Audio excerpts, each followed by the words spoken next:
Сәлеметсіңдер ме, оқушылар? Бүгінгі біздің сабағымыздың тақырыбы Дүкенбай Досжан жібек жолы үзінді.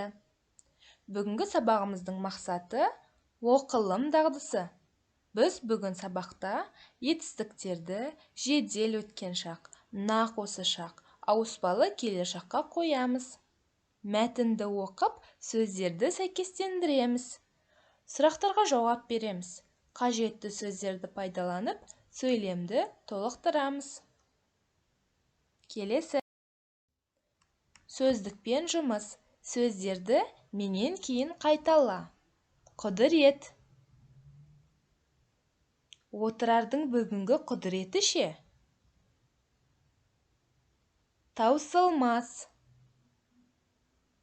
Көріп кел.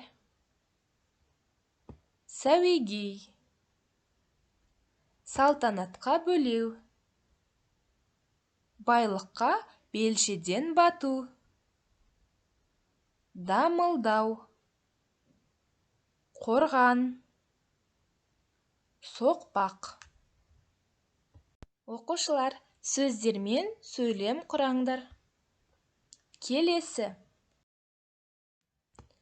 Жазылым тапсырмасы. Етістіктерді жедел өткен шақ, нақ осы шақ, ауыспалы келер шаққа қойып жаз. Төменде етістіктер берілген. Олар мыналар: салтанатқа бөлеу, байлыққа белшеден бату, толтыру, салғызу. Енді үлгі көрсетілген. Салтанатқа бөлу сөзін талдайық. Нақ осы шақ салтанатқа бөлеп отыр. Жедел өткен шақ салтанатқа бөледі. Ауыспалы келер шақ ертең салтанатқа бөлейді. Әрі қарай осылай орында. Келесі тапсырма. Оқылым тапсырмасы. Мәтінді оқып, сөздерді сәйкестендір. Жібек жолы үзінді мәтін берілген. Мәтінді мұқият оқыңыздар. Оқып болған соң, төмендегі сөздерді сәйкестендіріңіздер. Төменде үлгі көрсетілген. Отырардың құдіреті.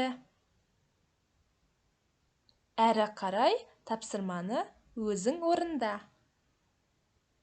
Келесі. Айтылым тапсырмасы. Жақшадағы сұрақтарға жауап бер. Қажетті сөздерді пайдаланып, сөйлемді толықтыр.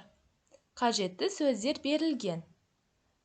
Қажетті сөздер: кітапхананы, жат жерде, кітапханасы, әнет баба, ұлы және кітаптар.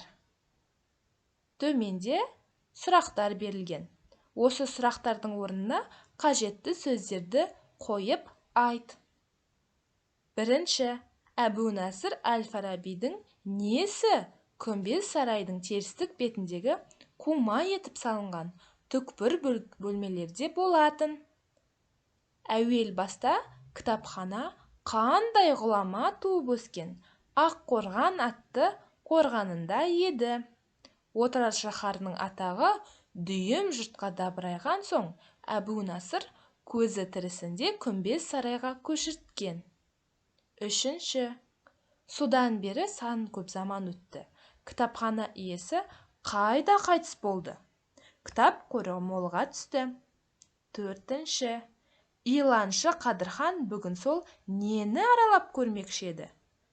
Бесінші, жаңадан нелер қосылды? Соны білмекші еді. Кітапхана орналасқан 5 қатпар қыш бөлменің бас қақпасының алдынан кім ұшырасқан? Оқушылар, WhatsApp желісіне аудиозапись арқылы осы тапсырмаларды маған жіберіңдер.